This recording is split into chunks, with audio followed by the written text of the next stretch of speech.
Good morning, everybody. Thank you so much for joining us for the Community Management 101 panel presented by hi-rez Studios and Skillshot Media. Just to survey the room, what are your areas of interest? Do we have any content creators in here?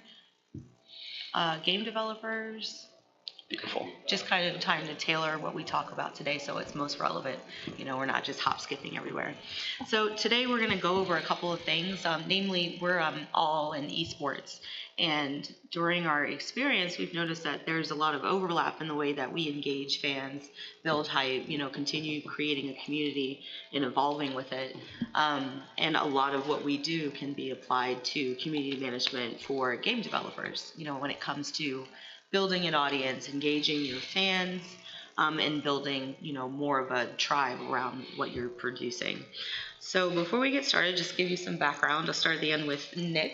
Allow him to introduce himself. Oh, man. Hey, guys. I'm Nicholas Bashore. I've been a community manager for hi-rez Studios for a little over a year now. I started working on Paladins, so the game itself, as a part of the dev team. And then I recently moved over in April to do community management for Paladins esports. Before that, I was a Twitch streamer for 5 years, a YouTube partner for 4 years, and a gaming journalist for 5 years. Oh. I'm Auverin Morrow. I am the Smite esports community manager at Skillshot, and I am a reformed games journalist who got into esports as a tournament admin and then moved up into community management. And I'm Kat DeShields. I'm for Realm Royale esports at hi-rez Studios / Skillshot Media. I started nowhere in gaming, in traditional PR and marketing roles for nonprofit organizations, financial services institutions.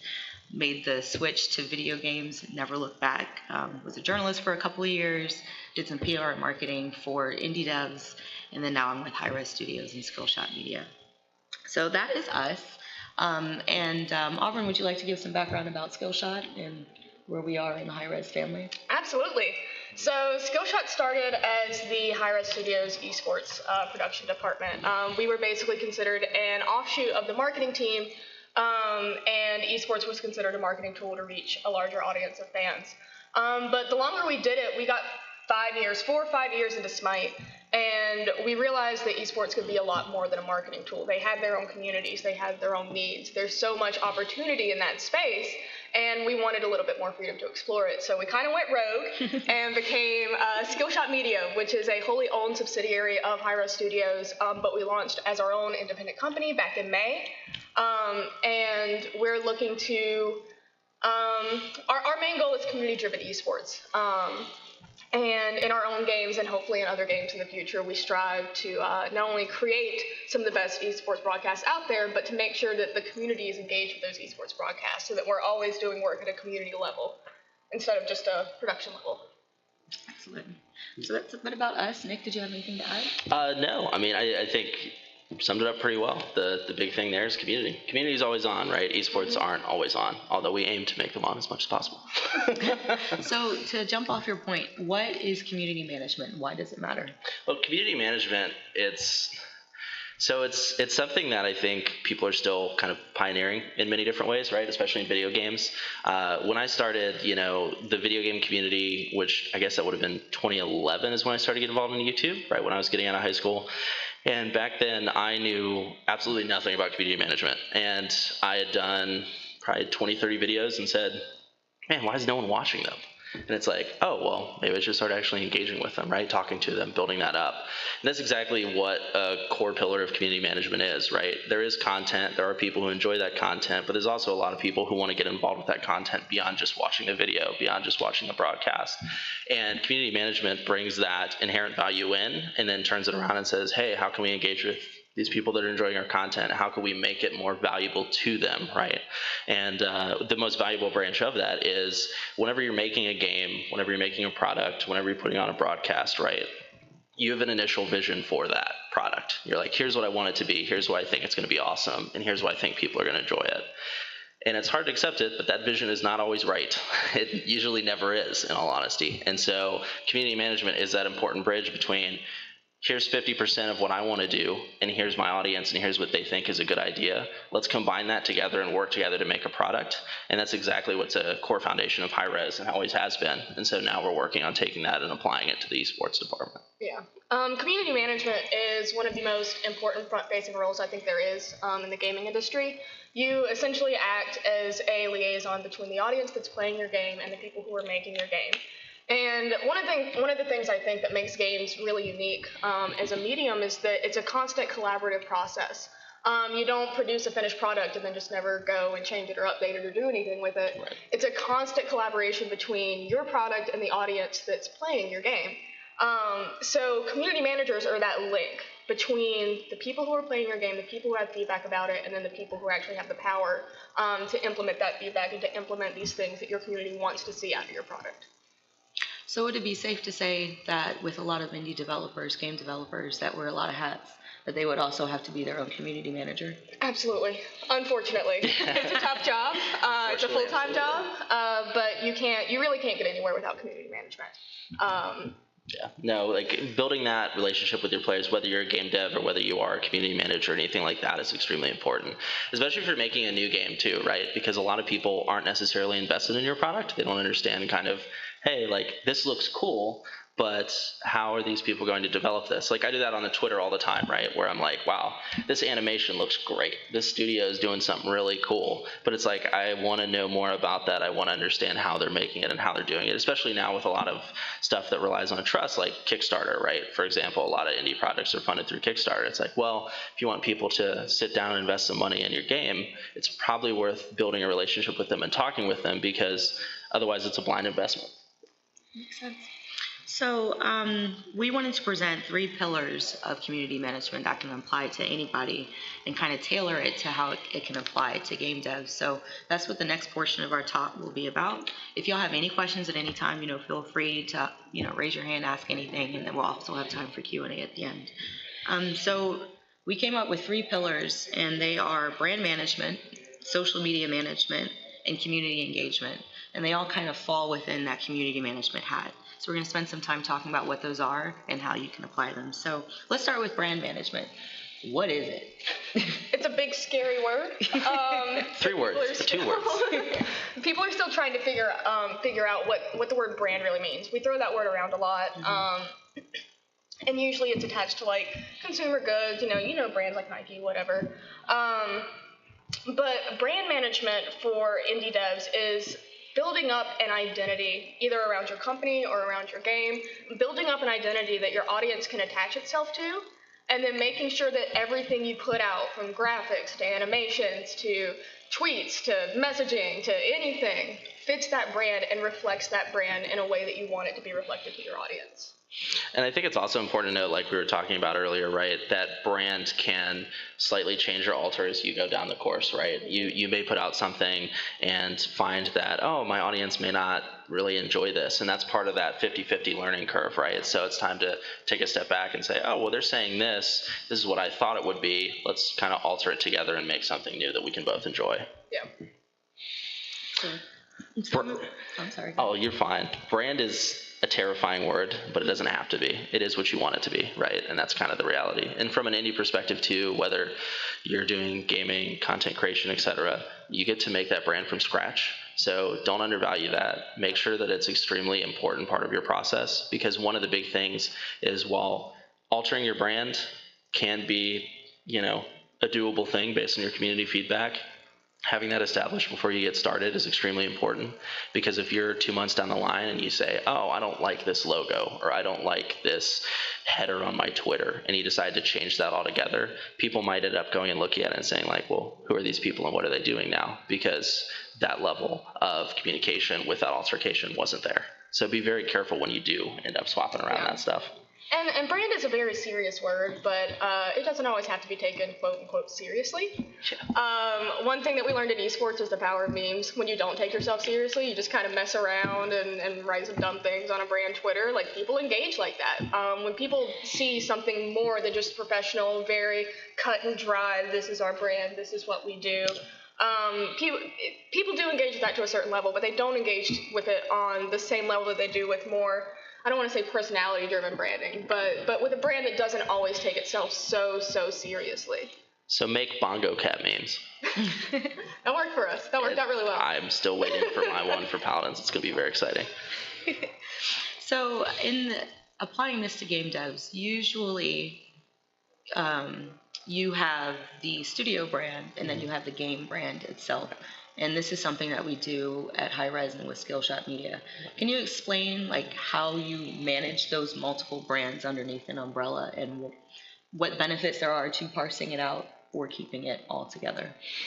Yeah, for sure. I mean, I think, going back to my time on the Paladins dev team as a community manager, one of the important things for us was, hey, we have Smite, we have Paladins, but we also have hi-rez studios, right? And when we're doing something like HRX, it's important to maintain those different branding specifics. I should have had caffeine this morning. So, when we're doing HRX, for example, right, we obviously put out content across all of our Twitters, right? Hi-rez Studios, the Twitter which we manage, has a very kind of pulled back oversight view of something, right? So a lot of the tweets are focused on the content and directing people to the specific games that they might be interested. And then if you look at Paladins, we're all focused on Paladins, right? So we're never really going to share anything that is Smite-related content specific to the game, right? Unless it's an overall community initiative. Whereas, if we have stuff that we can tie in together, which fits the overall brand, it kind of cycles back in. So depending on what you want to do, I mean, I think one thing on the indie scene, which has been really interesting for me personally, is you have a lot of people who are making these great indie titles like Hyperlight Drifter, for example, which I'm still playing on my Switch these days. Mm-hmm. But the guys at Hyperlight Drifter have done a really good job of saying, hey, here's Heart Machine Games and here's what we're doing. But also, here's the game itself, the game developers behind it, and they're actively sharing. And that's kind of that like separation there where you have that company-based level, but you also have this direct interactive level where they're talking about animations, they're talking about how they make these specific things, and they're engaging the community, who then loops back around and follows the brand based off of that engagement. Yeah. And talking about like splitting and separating brands, that has impact both on your audience and on your vision, where you go as a company and how you behave.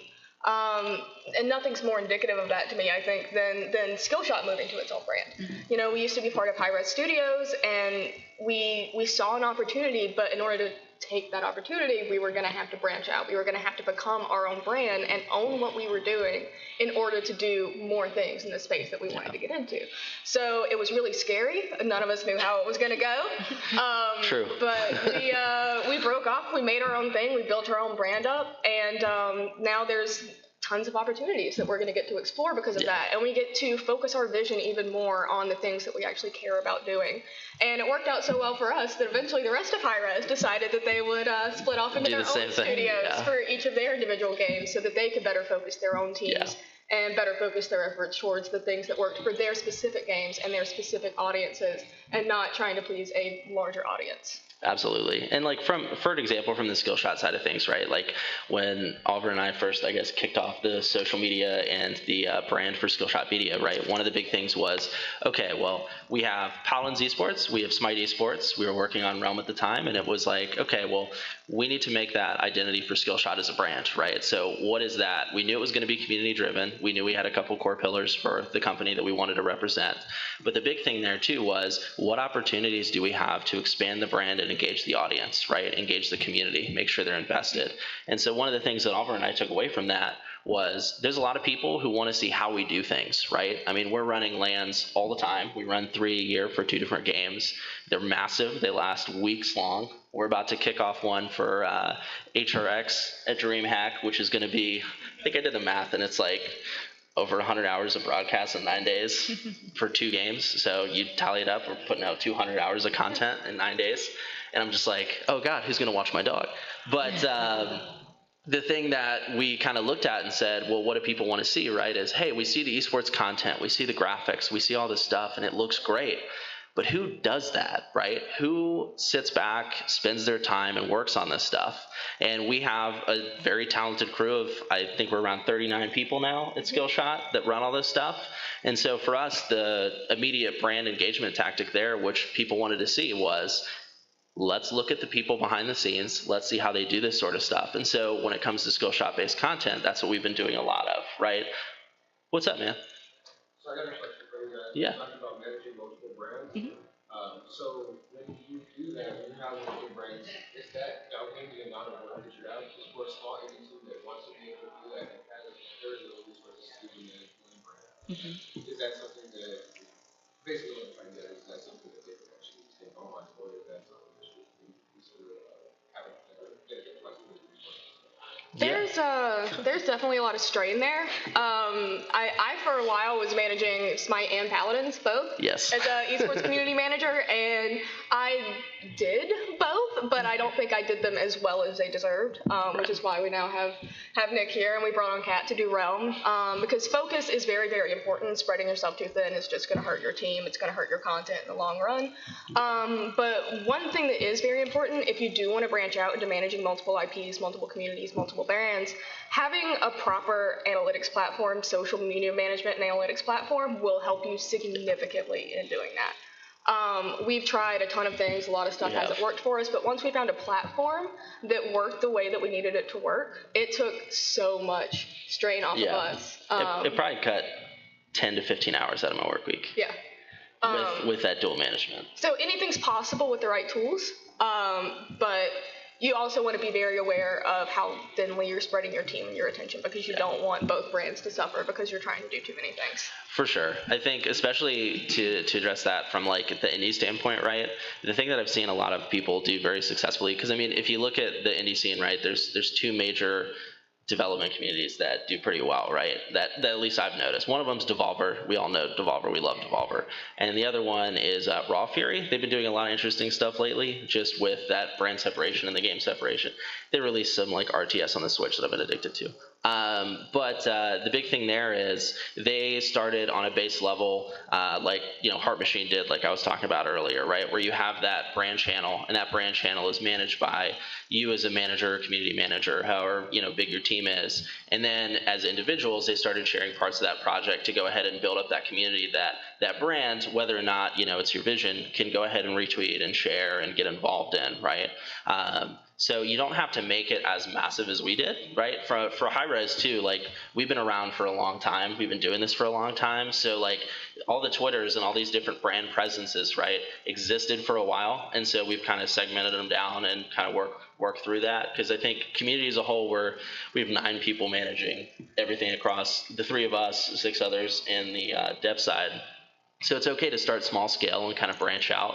But just be aware that that engagement is necessary for you to kind of make a step forward and start building that level of community, right? And to make it a little bit more personable for indie devs, because most of you will be wearing all the hats and doing all the things, and having a team to help with community management might not be achievable right now. In brand management, probably the biggest tool that we use for community engagement is social media, and that's going to be your powerhouse when it comes to engaging fans, building spreading your audience, tapping into other networks. It's very important. And in terms of doubling the work, say you want to account for your studio, but you also want one for the game that you're producing, from a brand perspective, just to kind of have that separation of church and state and be able to say one things and do things on one and then promote just the game on the other. Some tips for managing multiple IPs on social media: you choose your platform. There's a ton of them, right? And even though it's tempting to be like, oh, I'm going to be on all of them because that way I can maximize my output, I can get more fans, you're probably going to spread yourself way too thin. And they're going to start dropping off, and then you're not going to have any of them. So start with one. I would say Twitter is an excellent platform for a lot of indie devs, just from the way that one hashtag can expand and reach the entire community that lives on there. Facebook's been a little wonky lately. What now? So the return on investment that you would get from spending time there is, if you want to spend some money, then yes, that's one thing. But in terms of just like organic engagement, it's kind of seen a bit of a decline. And of course, Instagram, if you have a graphics-rich game, if it's beautiful, if people are going to look at it and start drooling, definitely put it on there, and maximize those hashtags as well. Being consistent is very, very important, so if you are going to establish a social media presence for your studio and your game, make sure that, you're posting regularly. That doesn't mean that you have to do it every single day. but knowing like, okay, the hashtag for Thursday is Throwback Thursday, so let's do something around that. I'm going to have something every week, or Follow Friday or whatever. Just make sure that you're consistently pumping out content onto your channels. And if you take 3 hours on one day just to plan all your social posts, this is something that we do all the time with social media plans. We'll plan out the next 2 weeks, where it's going, what we're going to say, who should retweet it, when it should be retweeted, to amplify it between the two or across multiple channels. It saves a lot of work in the long run, because social media become very overwhelming when you're like, oh my goodness, I got to post this and then I forgot to post it here and I have to tweak it, because this tag doesn't work on Facebook or whatever. So, and let's dive into social media as one of the pillars. The fun part of the job. I think for indie devs specifically, because you guys are obviously going to spread yourselves thin, a lot of you are going to be your own community managers, be your own social media managers, and you may not have training in that, you may not have experience in that, and it can be really overwhelming. So just trying to start out, you just look at Twitter and you're like, what do I do? I don't understand.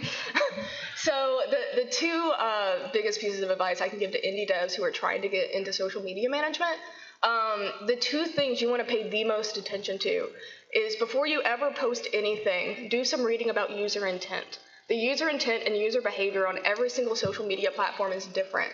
And once you understand what the user behavior looks like, you can better tailor your content so that it maximizes your engagement and so that you're not wasting your time on content that's not appealing to the user behavior on the platform that you're using. Can you give us an example of that? So Twitter and Facebook, for example.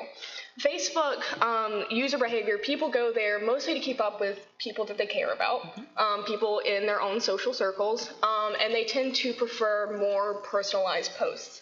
You can do a little bit of a longer format, you can be a little bit more personal with it, and video content does really, really well on Facebook also. And the half-life of a Facebook post before it kind of becomes like irrelevant is anywhere from like 12 to 24 hours. But Twitter is a very, very different animal. Twitter, your half-life for a tweet is going to be 5 to 15 minutes. That's about all you got unless you go viral. And the user intent there is, people specifically don't like to follow people that they know on Twitter.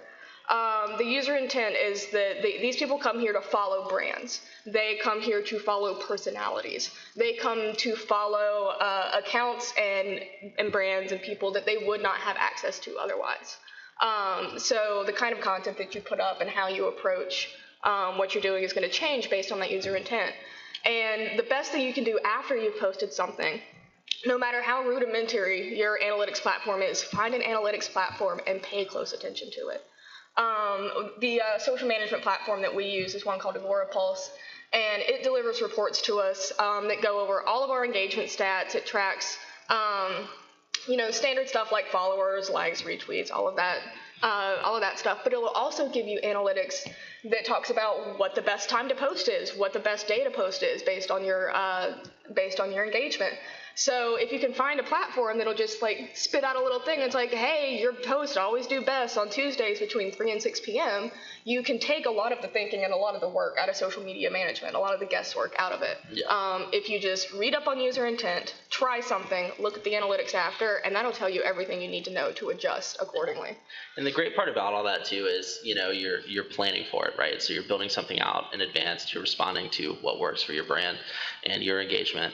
But the good part about it, kind of relating to that time side of things, is, well, those 10 to 12 hours you would usually spend, doing manual tweets and trying to figure all that out. Not only do you have all this data now that kind of allows you to work with that to build something that's more engaging for your community, but now those 10 to 12 hours you can use to work on your game, work on your project, but also sit down and engage on a moment-to-moment basis, which is what Twitter's great for, right? Mm-hmm. Sharing, hey, here's this sweet animation we're doing today, let's take a look at that, instead of like worrying and stressing about that, or responding to the people who are engaging to your content, right? Like Auverin mentioned, it's one of those things where, especially on Twitter, a lot of people kind of look at it and say, okay, well, here's this like, I'm going to use the word celebrity, but we're really not. But it's like, here's this celebrity, right? Here's this person that I like. This is this animator of this awesome game. Well, I want to engage with that person. How do I do that? I do that through the brand page, right? And so that also builds kind of a looped connection where you're essentially cycling everyone through the brand page, the people who make the game, right? You, if you want to get involved in that process, and then turning it back around on a daily basis based on those, 10 to 15 minute spurts of engagement. That's good. So when it comes to some of the things that you were just talking about in terms of, looking at analytics and using them to your advantage, it sounds like adaptability is a very important thing when it comes absolutely. to We work in esports. What else are we good for? Yeah. So in what ways can people use that data to kind of like, apart from, oh, this is a good time to post, what changes or expected changes can you expect as you go through? You can gauge how your audience is feeling. Okay. I mean, Agorapulse literally hands us a report that's like, your audience feels like on somewhere on this scale. They're like this excited about it, or they're being like, they can tell you whether or not most interactions around your brand are positive, or whether most interactions around your brand are negative. So even though it's just a bunch of numbers, it's just a bunch of data. It's a numerical look at how your community is feeling about the content that you're doing. And keeping a close eye on that and watching how it goes up and down, how it fluctuates, and especially how like big announcements, the kind of engagement that you get around that, and the tone of the engagement that you get around that can tell you a lot about how your community is feeling, and kind of helps you keep your fingers on the pulse of. An example of that that's actually kind of fun to dive into from our side is Snappy, which I know you don't like me bringing that up. So Snappy is a tool that we use for esports that allows us as social media managers, community managers, to clip awesome moments from the broadcast, right? So if this person gets this epic triple kill and it's super hype, we want to share that on social media, right? Get that engagement loop going. One thing that's really interesting though is, so the basic way we approach Snappy is we do picks and bans for each game, right? We then do hype clips in between, and we do a game finale tweet. So just like traditional sports, if you're following it, you can see what the game's doing without actually having to watch, right? If you're that person. And so one thing that's really funny between Paladins and Smite is Smite really loves picks and bans so much that they, had a fun moment with Auverin on social media about that. I enjoy the hype clips too, but on the Paladin side, right, again, from that analytical data that Agorapulse provided, one thing that really surprised me was the Paladin side of things, picks and bans weren't really that big of a deal, right? And it was, people still enjoyed them if they're hardcore into the scene, right? But on an average, they got much lower engagement than the hype clips. So Agora was able to basically categorize that, add it all up, and then say, all right, from a brand standpoint, from a social media standpoint, right, you're better investing more time in doing more hype plays and engaging with these players directly, right, by tagging them on Twitter, than you are trying to nail every single picks and bans. And so that allowed me, especially during big events like HRX and some of our conventions and stuff we go to, right, to say, okay, well, if I miss one picks and bans, let me not super stress about it like I was, and let me focus on getting that hype play instead. Whereas with Smite, it was totally different if I remember correctly. So it's really interesting, the little kind of nuances you can learn as you're going through this stuff. Okay. So going on to our last pillar of community management, let's talk about community engagement. So Auverin, something that you said was that people go on Twitter to follow brands, and just to kind of engage with them on that level. So brands have their own culture. Can you define what culture is when it comes to a brand management, community engagement standpoint? Absolutely. So culture and brand they're almost synonymous, really. But the culture that you build around your brand concerns everything from the kind of content you post to the tone that your community takes, how they interact with you, and how they interact with each other. And what we try to do is build a positive community culture through community engagement. It's no secret to any of us that the gaming industry can be very toxic. And it's very, very difficult to build a positive brand where people are generally kind and nice to each other in this industry, but especially in an esport, in something like Smite and something like Paladins. But it's possible. It is very, very possible to actively shape the culture that builds up around your brand. It doesn't always come easily. You usually have to spend a lot of time out there in the front lines, just dealing with your audience. It's absolutely nuts. I mean, there have been times where I've been up at like 3 a.m. responding to Reddit comments, right? And been up at 3 a.m. tweets are my favorite thing because it's 3 a.m. I'm trying to get some sleep so I can go into work at like 9 in the next morning. But, soccer fan 1256 had an issue in Paladins, and he's super mad about it.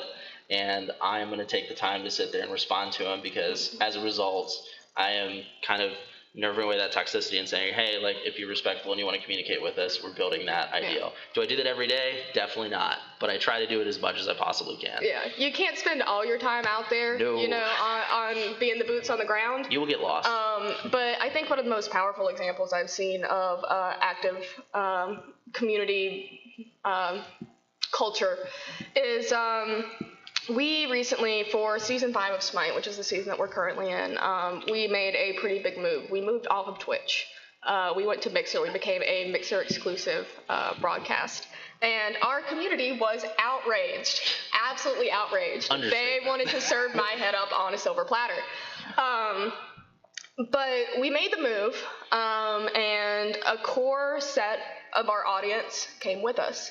And so we went to Mixer, and I said, one of the things I promised myself, I said, well, if I can't get all of the viewers back, I'll at least make it a better experience for the viewers that are here. Right. So even now, we're all the way through the season, and I still sit every day for 8 hours at broadcast, talking to people in chat, answering questions, helping them with issues. Because when you're a community manager, you're not just a community manager, you're a support person. You should fix the servers. you should always fix all have the bugs. your toolkit prepared. But after doing that for so long, I kind of got to a point where I was like, I don't think this is doing any good. But the sentiment that I hear from a lot of our community people now, they're like, Mixer's not my first choice as a platform. I'd rather have the functionality of Twitch. I'd rather, that's my go-to platform. But they say for Smite esports, I would rather be on Mixer because the chat here isn't cancerous, because the community culture is better, and because I feel like I can engage at a different level. So doing that kind of work, even when it's exhausting and annoying, and it often is, it's very important, and it can have a huge impact in the long run, because that core audience, if you build it up and you build that culture out for them, they will be a lot more willing to stick with you through the inevitable bad decisions or delays or whatever else is going to happen. Yeah. There will be a much stronger trust there between them as an audience and you as a brand. And you have to work hard to build that up, but it's always worth it. Absolutely. I mean, I think one of the big things that was another example of that with Paladins is good old Reddit. Reddit is a lot. Reddit is very intimidating. It is very hard to get into. Previous to my job at hi-rez as a community manager, I did not touch Reddit. I just looked at it for Monster Hunter tips. And the big thing, everyone does. The big thing though that blew my mind when we started, with Paladins was, all right, well, this pro player thinks this champion's unbalanced. They think that it's a piece of trash, should not be used in competitive, anything like that. But, you look at the regular audience, your average player, and your average player loves that champion because they aren't playing it at this upper echelon, right? And so one thing that my old community manager buddy Matt would do is he would go on Reddit and write 8,000-word responses, like essays, like college essays, to these guys, basically explaining the thought process behind our game devs, right, kind of what they were working on, how they were working on it, and how that was applying, and then that competitive scene where everyone felt like that champion was trash. And at first, it was really rough. Everyone just wanted to yell at Matt even more. But after about 3-4 months of him writing these 8,000-word essays, maybe like one a week, it opened up a whole new line of communication because people started to get that level of trust based on, hey, here's where the game devs' heads are at. Here's the process they're trying to go through to fix that. Let's kind of come together and build that gap, right? Bridge that gap, excuse me. And so that was really interesting to me because you'd sit down and I'm sitting here typing up social media and Matt's writing an 8,000-word essay about Androxus and how his aim is off today. And I was like, man, that just doesn't seem like it's really doing anything. And a couple months later, it became a key pillar of how we engaged our players on Reddit. So it's really interesting to see like how those specific strategies can come about and how really sitting down and talking to your community is one of the best things you can possibly do. Mm-hmm. So from a time perspective, you mentioned, you can't be boots on the ground all the time. Yes. What's a realistic expectation for a one-person community management team that also wears a lot of different hats? to, what's the ratio? What should that look like? I think it kind of varies, actually. There are some spans of time where you can just leave your community alone, and they'll be fine with that. But there are other periods of time, and Bashore can attest to this, where you need to be out there every day. You need to be engaging with them every day in order to keep them happy. And you'll know, your own communities. If you spend enough time in them, if you spend enough time watching them, then you'll know what state your community is in. For us specifically, when we moved to Mixer, that was a huge upheaval in our community. So I spent every day being on Reddit, being on Twitter, being in DMs, being in chat. And now that we've gotten through that, I don't have to do those things as much. I don't spend as much time on it. But once we announced HRX at DreamHack, that was another big upheaval for our community. It was. So we spent a lot more time being boots on the ground, being those people, and trying to get ahead of something. Right. And you'll always know, I think. You can just kind of sense when a storm's brewing. I mean, I think the important concept to apply to that notion is, so if you say something and it feels 100% like no one can possibly misinterpret this, they 100% will misinterpret it, right? It is going to happen every single time. So going back to that HRX moving to DreamHack example, right? We had previously held HRX at the Cop Galleria, right? Mm-hmm. And we had housed, 4,000 to 5,000 people, right? And it was focused on hi-rez only. That was the big thing. And then when we announced we're moving to DreamHack, everyone was terrified because they're like, oh God, that hi-rez culture isn't going to exist there anymore. There's going to be Halo in there. There's going to be Counter-Strike in there. I'm not going to feel like I'm part of a hi-rez community anymore. And that perceptually is understandable, right? And that's something you have to acknowledge and say, hey, I can get that. But because of us moving to a bigger venue and having more assets to work with and more people to work with, we're actually going to be engaging on a much, much better level. I mean, I know last year, for example, community managers, we were so busy doing everything ourselves and focusing on all this that we got to go out to the floor maybe twice over 4 days for about 15, 20 minutes. Usually it was to run and grab lunch real quick.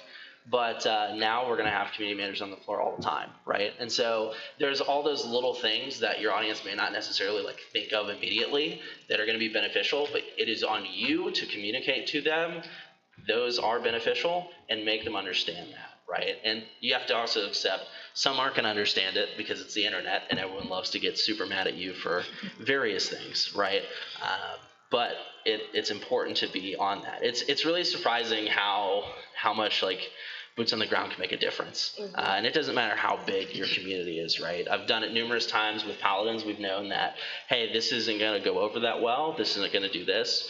But because we were boots on the ground communicating with people, helping them understand why that decision was made, it was actually ending in a good place, right? Whereas if we had just held back and said, oh, God, I'm not going to touch it, it's on fire, it would have been even worse, right? And I experienced a lot of that with my time on Twitch too, and I was a solo operative there. I managed a brand myself, I managed a community myself, I managed all that myself. But sitting back in Discord is another valuable tool, especially if you guys are just getting started. For me, when I was on Twitch, I'd been streaming for multiple years, and I said, hey, I feel like I'm doing a good job here, but other people clearly weren't because my numbers weren't going up, they weren't maintaining that sort of stuff, right? And so I actually built a community Discord, and there's 30 people in there, right? It wasn't super big, but those 30 people helped me understand, expand, and make my brand better because I was actively talking with them on a daily basis. And now I haven't streamed in, I had to give it up because of the day job, but I haven't streamed in 9 months, I think, and I still talk to those 30 people every single day. And those 30 people also talk about Paladins esports every single day. They don't even play the game. They just love to talk to me about it, and their feedback's extremely valuable, right? So making those loyal connections last with your community is huge. And as far as the time sync goes or time ratios, it's going to vary. Some days it's going to be 10% of your job. Some days it's going to be 80% of your job. It just depends on the state. Mm-hmm. And you also just have to make sure that you're not spreading yourself too thin and the other aspects of your game aren't suffering because you're trying to manage your community. Yeah. Yeah. So, in the sake of time, how much do you delegate to mod together and mod to each other, right? Yeah. So Discord integration, all those kind of things. How much can you give to the mods and try to keep that community going in the same direction? A good mod team goes a long way. We would be lost without our mod team. Yes. I would be dead without my mods. Having a good mod squad can go really, really far. And the important thing with that is if you get a good group of mods and you give them clear directions, you give them clear messaging, clear whatever, to do their job properly, and they're really engaged with that community, having a good set of mods is absolutely invaluable. Yeah, it's like on the Paladin side, it's amazing how much our mods do, and I don't know if any of you guys are watching this on the internet or 12 months from now, but I love and appreciate all of you who mod for Paladin. Seriously, it is incredible because you sit down and you're like, oh wait, chat, right? That's where you say mod, you look at chat, right? And it's like, okay, well, chat for Paladins, let's be honest, for all of our esports, we're pretty much broadcasting 10 hours a day. Every single day. And then on the weekend, we're running rebroadcasts. And these people are chilling in chat while we're not. We have to go to meetings. We got to do this. We got to plan that, right? These people are chilling in chat, making sure that chat is reacting and behaving in a good way towards that, kind of level we try to set to build that good community. But it's not just on Twitch. It's not just on Mixer. It's in Facebook comments. It's on Steam. Steam is super important if you guys are on Steam. Responding to those Steam comments, making sure that certain stuff's active there. Steam fans are super, super loyal, and it blew my mind how loyal they are. Because, you would sit down, and, I remember there was one day, patch notes, the worst.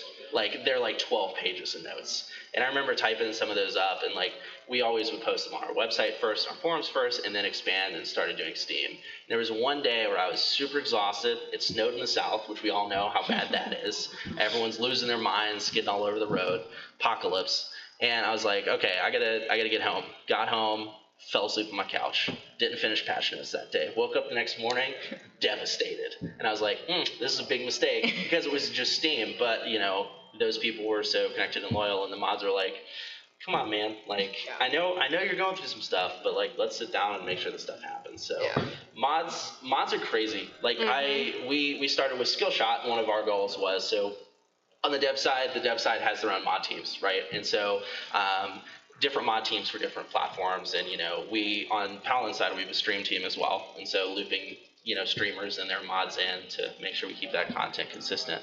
Huge part of it. But the second that I came over to Skillshot, Auverin and I sat down and we were like, making mod teams. Our mod teams are awesome. Paladins, I think we're sitting at 9 now. I brought a new one in yesterday. I'm super excited about. He's a great guy. But they save us so much time, but it's also important that you're interacting with them. So we use Discord to interact with our mods and tell them, hey, here's what's coming up.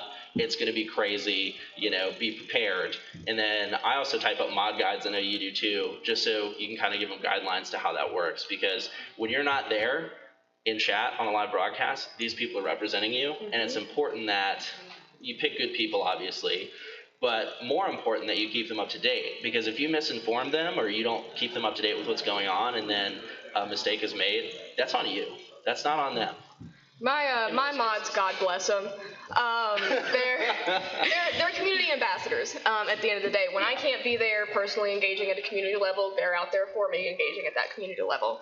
And what's fascinating about it is that my mods, even though they're not even employees at hi-rez, they're only affiliated with us as community people. They've become personalities inside of the community. People come to chat specifically to talk to the mods. Yeah.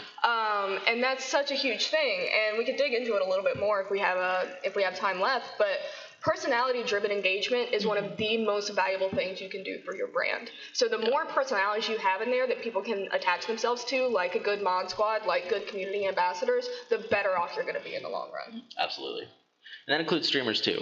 If you're ever, especially in indie games, work with streamers, man. These guys are awesome. I used to be one of them, and the small stuff I would play all the time, I enjoyed way more than the AAA.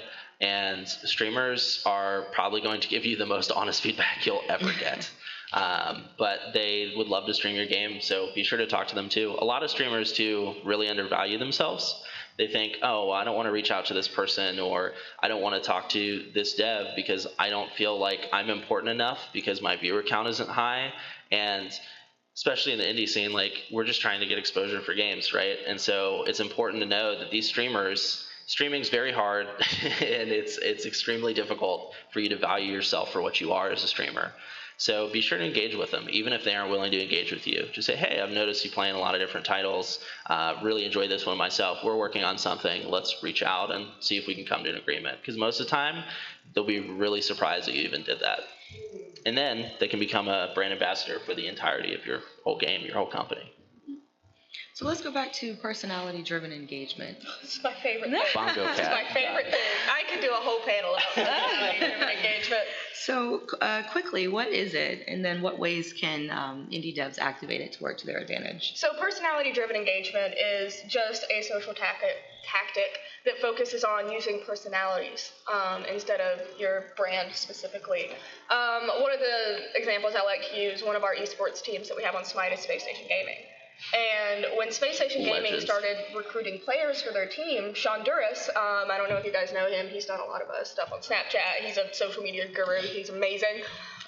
Sean Duras wasn't looking for the best players. He was looking for the best personalities because he knew that's what he could do the most with. So he picked up 2 players, Jeff Hinla and Barracuda. They're the best bromance in Smite. Everybody knows them. Everybody loves them. There is no more iconic duo. Yeah. And no matter how their team performs, whether they're winning or losing, their community engagement is absolutely insane across the board because they have such strong personalities that people can attach themselves to. And even from our side, you know, I do a lot of work trying to clip really good things out of these games. Yes. I do a lot of work. The best tweets we've ever put out have nothing to do with anything that's happened in a game. They have nothing to do with anything a player's done. The 2 best tweets we've had this year was a clip of me bringing somebody a juice box Not kidding. and a clip of one of our casters smashing up somebody else's keyboard. Yeah. That's it. And it's because people love personalities. Personalities, and this is something we try to do a lot at Skillshot because it is community-driven esports. Personalities are so important. People can connect with that on a much deeper level than they can with a brand. And even though personalities at a certain level are still brands, there's a much stronger connection there, I think. And the way that I think indie devs can utilize that is similar to what we do on Skillshot. You know, your people who are behind the scenes making this stuff happen, put them out there in the front. We do Follow Fridays on Skillshot Media, and every Friday we put a new person in production. We tag them, have a nice little photo of them, talk a little bit about what they do, and people love that. People engage really well with that because they enjoy seeing the people who put on the shows and the products that they enjoy. They're heroes. Like, perfect example. 2 weeks ago, one of our casters, Evan Rayner, Rain Day Gaming, this guy decided to sing Country Roads from Fallout 76 on broadcast just in the middle of a break, you know, and he was going for it, man, and it was bad. It was terrible. And it's now a running meme. I'm trying to get it recorded so I can post it somewhere, but it's now a joke. But one of our broadcast guys, Blake, put up a lower third that just said, "Please stop." And he threw it up as a poll. It wasn't a poll. It was just like a lower third. It just said, "Please stop," and it showed for 6 seconds. That single thing that got the most engagement the entire week because people were clipping it and taking photos of it and sharing it and tweeting it to Rain Day. Rain Day would retweet it, and it created this whole cycle. And then the second we started doing the Follow Friday stuff, we had thrown Blake out there, and people loved it because they're like, "Oh, this guy's a freaking hero. He did this, you know," and he does that stuff all the time, and that then loops back around. So everything is a constant loop. But yeah, message of the story. If you're gonna sing Country Roads, please sing it right. Yes.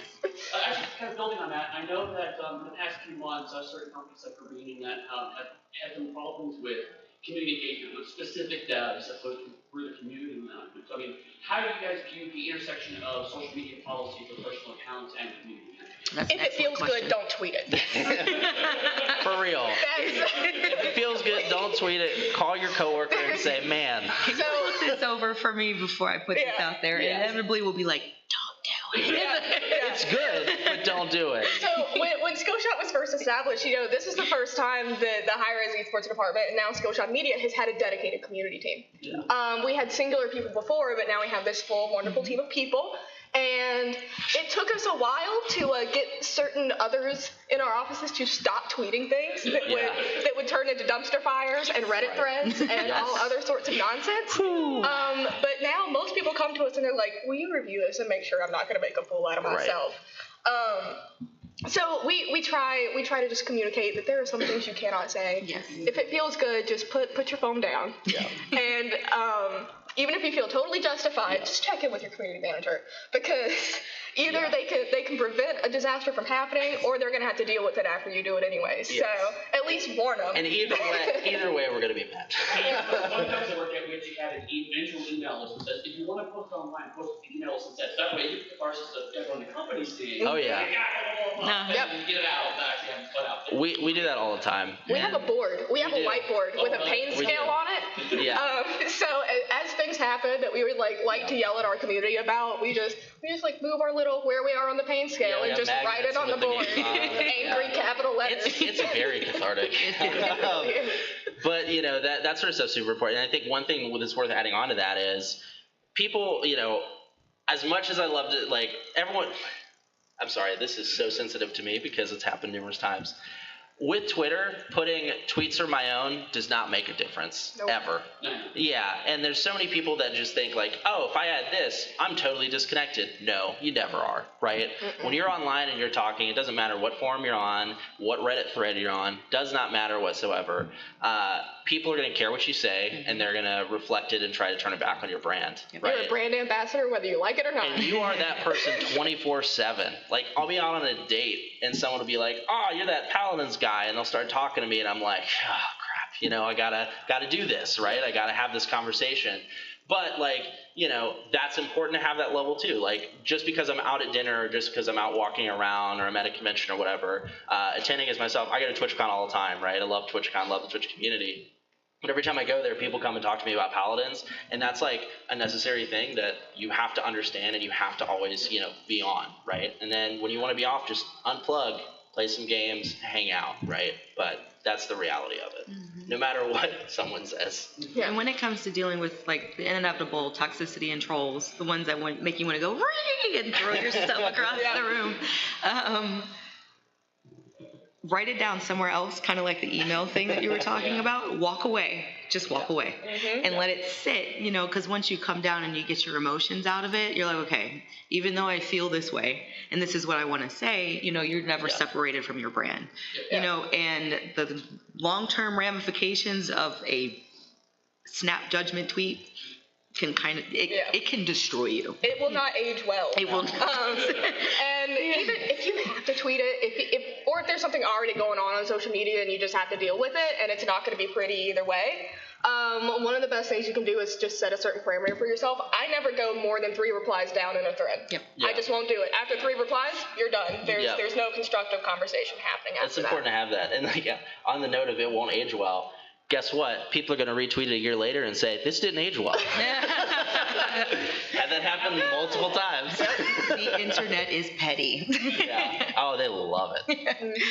Okay. So before we go to Q&A, what is one final piece of advice for indie devs when it comes to community management? I'm going to let you go first so I can think. Oh, God. I feel like I've already said it numerous times. Talk to streamers. Streamers are great. Streamers are valuable. Streamers are very important parts of your community, no matter if they have 2 viewers or 20 viewers or 20,000 viewers. Talk to streamers. These guys, especially now with personality-driven marketing, these guys are great. They're willing to work with you. They're willing to sit to app in most cases.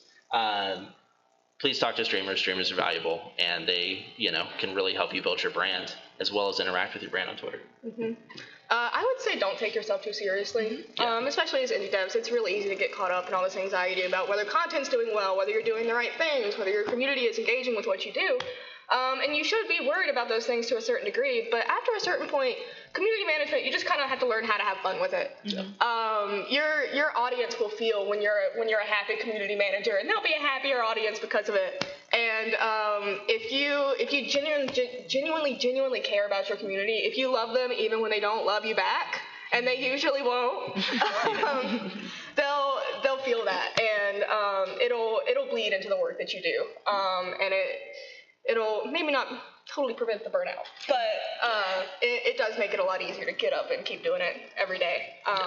And throwing some memes in there, having a couple laughs, Please it's do. good for everybody. Bongo Cat is good for everybody. And I would watched say, so much. as a CM, definitely be you. Let your personality, the way you do things, the way you like to express things, what you love, what you don't love. The more genuine you are with your community, don't try and be grandiose or take on airs or act like whoever brand. Just be who you are, and it makes it's a level of genuineness that people will gravitate to. I love bad jokes and puns. So on the Realm channel, there's chicken puns everywhere. It's so bad. And Nick can't stand it. He's like, another pun, and it's like so bad. The Paladins community only knows me as that random Smite CM who pops into his chat to talk about Grover and then leave. It's ridiculous. Like, people ask for it. They're like, hey, can Ollie come in and make some Grover jokes? So definitely be who you are, Because it makes it a lot easier because you're never short of content or things to say because you're just being you. Yeah. Thank you so much for joining us this morning. We will open the floor up for questions if y'all have any. And if not, we have some codes for all of you for attending. I have a question as far as managing the community with security issues.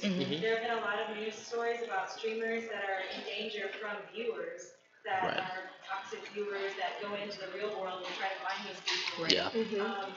What security protocols are you guys looking into as far as protecting your streamers and trying to make it a safer space, or even if it gets in the mud before that toxic person goes out into the real world? How's that being approached? That's a tough one. Yeah, it's tough, right? People are unpredictable. Like, what happened to Dr. Disrespect was crazy, and there's that. Gavin and Meg had something happen earlier. I think it was earlier this year or late last year. I've had it happen. It's nuts. I had a viewer show up at my house, and I had no idea how he knew, and it was one of the scariest things I've ever had to deal with. But I think as far as us protecting our streamers, I mean, obviously as a streamer myself who did it for 5 years, I am adamant on, hey, here's what you shouldn't share. Here's how you should approach this sort of stuff. Like, for me personally, I never had members of my family talk about last names, even though mine's posted everywhere.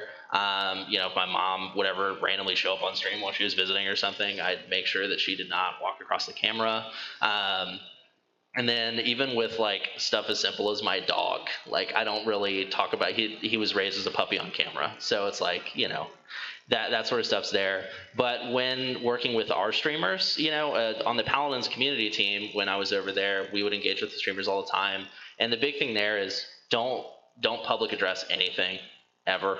Never give out your public address. Never have a friend give out your public address. Never have people even joke about that sort of stuff. Because when it's out there, it's scary. It's terrifying because you don't know when something's going to happen, right? So for me, I always tell people, don't give out your public address. Don't give out a lot of personal information. If you're at conventions and everything too, be sure to, I do a buddy system. I know that's like, 101. But whenever I'm at like TwitchCon or whatever, I always have a buddy with me.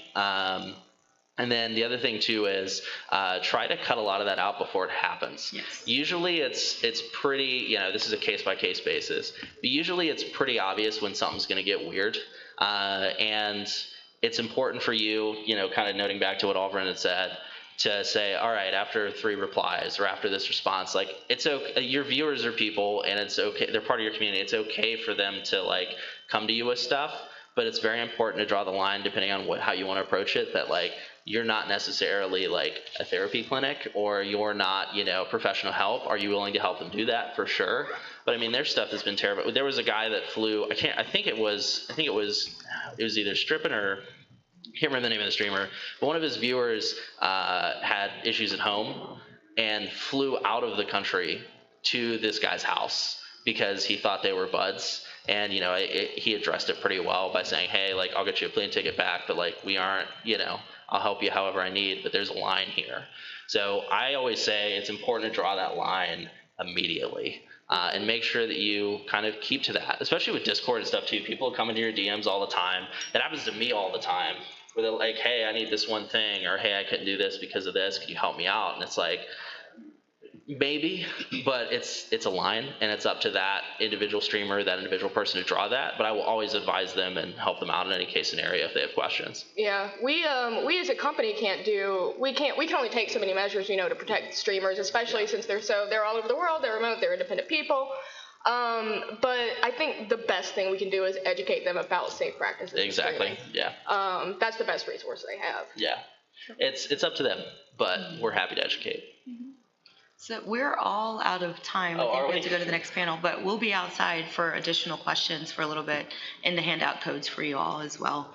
So thank you so much for joining us. You've been a pleasure. Appreciate it. Thank you.